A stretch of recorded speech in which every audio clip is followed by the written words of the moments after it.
Okay, let's dive right into this. You know how staring blankly at a blinking cursor, trying to remember some obscure syntax is just the absolute worst? Well, what if I told you those days are basically over?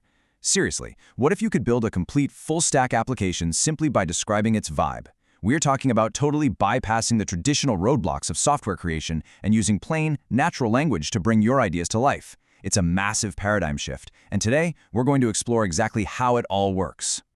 Welcome to this explainer. I am so thrilled to guide you through this fascinating journey today. We're looking at vibe coding, from the infinite canvas to AI foundations.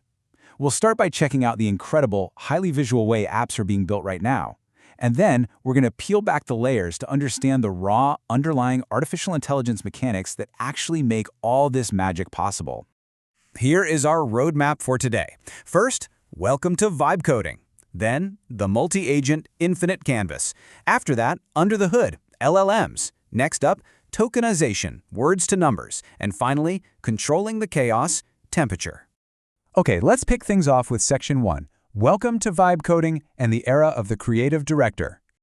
The traditional barrier to software creation has completely collapsed. In the old way, traditional programming, you had this massive cognitive load. You were bogged down learning strict syntax rules, figuring out serverless compute, debugging, and resolving those incredibly frustrating configuration conflicts.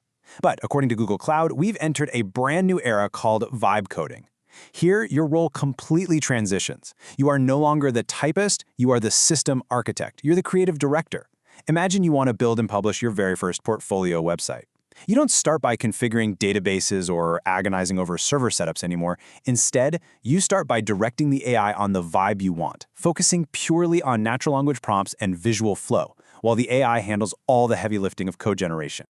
And listen, this isn't some distant future tech. Platforms like Ajath are providing up to 10 parallel agents and zero setup full-stack infrastructure right now. This means you can literally head over to learn.ajath.us, utilize their pre-configured databases, hosting, and secure authentication from day one, and instantly deploy that portfolio app with a shareable URL. It completely democratizes the whole app lifecycle. It makes it totally accessible to entrepreneurs, students, and teachers who can now prototype without needing deep coding skills. Let's move on to Section 2, the multi-agent infinite canvas, where real-time visual tweaking comes to life.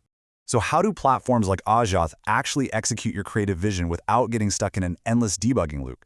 The secret sauce here is parallel execution. Unlike older single chat bots that really struggle to write front-end and back-end code sequentially, Ajath uses up to 10 agents working concurrently. You have these specialized agents like Maya 4, Raina, Jacob, and Matt, all collaborating. While one is designing the front-end UI for your portfolio website, another is structuring the database schemas, and yet another is locking down secure authentication. And they're doing all of this at the exact same time. This is absolutely vital because the very definition of an app is evolving right before our eyes.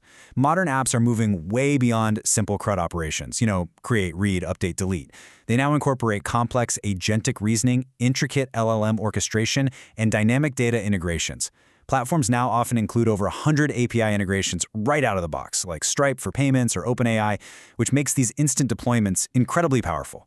Let's look at exactly how this feels for you, sitting in that creative director chair. The real magic happens on the infinite canvas in design mode over on learn.ajath.us. Think of it as a step-by-step visual playground. As you visually tweak styles, move layouts around, and adjust colors on your portfolio, the AI is instantly updating the complex production code in real time right beneath the surface. You get this incredible high-fidelity design coupled with zero setup, full-stack hosting, instantly ready to publish with a live shareable URL. It's a real game changer. But hey, let's pop the hood. Section 3. Under the hood, LLMs, the actual engine powering these agents. Okay, so we know what these AI agents can do, but what exactly is powering Maya 4 and these parallel AI developers? Well, they are large language models built on the transformer architecture. But here's the thing, they don't think like you or I do. First, the model reads your prompt using what's called a self-attention mechanism. It absorbs the whole sequence of words at once, not just left to right, assigning attention weights to related concepts. Then, it identifies semantic relationships across that context. From there, it calculates a massive probability distribution across its entire vocabulary just to predict the single most probable next token. It's not following strict grammatical rules at all. It's making highly educated, mathematically driven guesses on what tiny piece of text comes next. Which brings us nicely to Section 4, tokenization. Words to numbers, translating our human vibes for machines. Now, LLMs don't actually read English strings. Computers need numbers, right? So raw text must be processed by a tokenizer. When we look at tokenization methods, word-level tokenization seems highly intuitive at first glance, but it's really brittle.